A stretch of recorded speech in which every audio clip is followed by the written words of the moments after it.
Hello दोस्तों, आज की क्लास में हम बौद्ध धर्म से संबंधित प्रीवियस में जो प्रश्न आपके आए थे उन्हें हम लेकर आए हैं। चलिए दोस्तों शुरू करते हैं। बुद्ध का जन्म हुआ था लुम्बिनी में हुआ था। अगला प्रश्न है बुद्ध की मृत्यु जहाँ हुई थी वह स्थान है उत्तर प्रदेश में। अगला प्रश्न है बुद्ध के जीवन की घटना जिसको महाविनिष्क्रमण के रूप में जाना जाता है वो है आपके गृह त्याग। अगला है गौतम बुद्ध ने अपना प्रथम प्रवचन दिया था सारनाथ में दिया था। अगला है बुद्ध के उपदेश संबंधित हैं तो आचरण की शुद्धता व पवित्रता से संबंधित हैं। अगला है भारतीय कला में बुद्ध के जीवन की घटना का चित्रण मृग सहित चक्र द्वारा हुआ है प्रथम उपदेश में। अगला है धर्म चक्र प्रवर्तन किया गया था तो सारनाथ में किया गया था।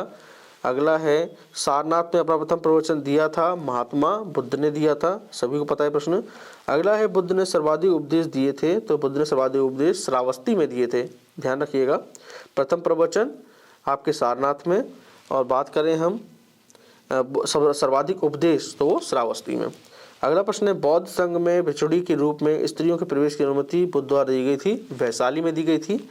अगला है बुद्ध के जीवन काल में ही संघ प्रमुख होना चाहता था, देवदत्त होना चाहता था, ठीक है, गौतम बुद्ध को हटाकर।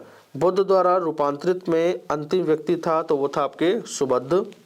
अगला है त्रिपिटक क्या है, बुद्ध के उपदेशों का संग्रह है त्रिपिटक।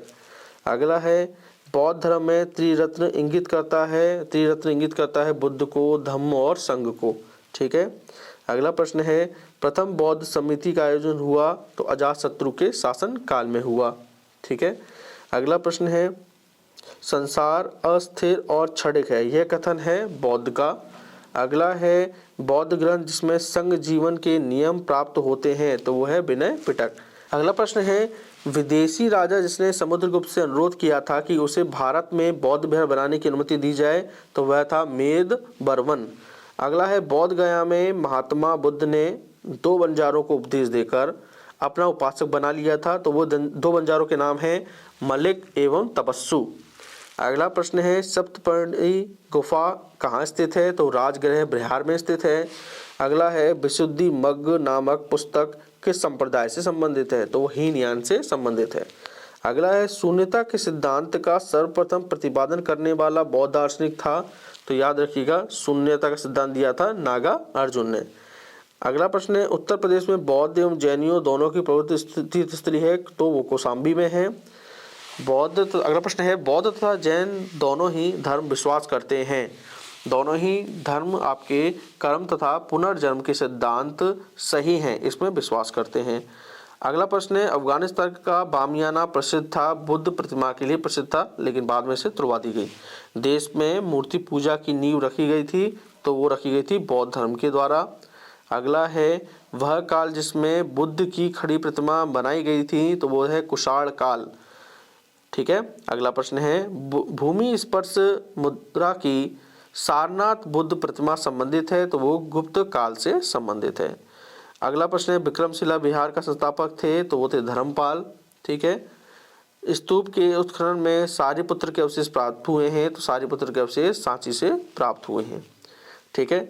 अगले प्रश्न की बात करें तो अगला प्रश्न है बौद्ध पवित्र स्थल जो निरंजना नदी पर स्थित है तो निरंजना नदी पर स्थित है बौद्ध गया, ठीक है। अगला है एशिया के ज्योतिपुंज के तौर पर जाना जाता है तो गौतम बुद्ध को जाना जाता है, ठीक है। अगले प्रश्न की बात करें तो गौतम बुद्ध के समय का प्रसिद्ध वैद्य जीवक, याद रखिए जीवक किसके दरबार में था तो वो बिंबिसार के दरबार में था और जीवक कौन था, एक वैद्य था, ये याद रखना है आपको। अगला प्रश्न है बुद्ध कौशाम्बी में आए थे किसके काल में, उदयन के राज्य काल में आए थे, ठीक है। अगला है तिब्बत में बौद्ध धर्म के सुधार में महती भूमिका निभाने वाले उपाध्याय अतीश किस बिहार के प्रसिद्ध विद्वान थे तो वो विक्रमशिला बिहार के थे। अगला है अर्धनारीश्वर मूर्ति में आधा शिव और आधा पार्वती प्रतीक हैं, आधा शिव और आधा पार्वती प्रतीक हैं आपके देव और उसकी शक्ति के योग का। कई बार ये प्रश्न पूछा जा चुका है, काफी महत्वपूर्ण प्रश्न है। गौतम बुद्ध ने प्रथम धार्मिक प्रवचन दिए थे, वो दिए थे सारनाथ में, हम पढ़ चुके। भारत में सर्वप्रथम मानव मूर्ति की पूजा हुई थी तो बुद्ध की, बिल्कुल सही है। अगला और अंतिम प्रश्न है भारतीय कला में बुद्ध के जीवन की वह घटना जिसका चित्रण मृग सहित चक्र द्वारा हुआ है तो वो प्रथम उपदेश में। दोस्तों ये 1 लाइनर प्रश्न थे, जो आपके प्रीवियस ईयर में पूछे जा चुके हैं। दोस्तों आपको आज की क्लास पसंद आई हो तो प्लीज़ चैनल को लाइक शेयर और सब्सक्राइब जरूर करें। Thank you.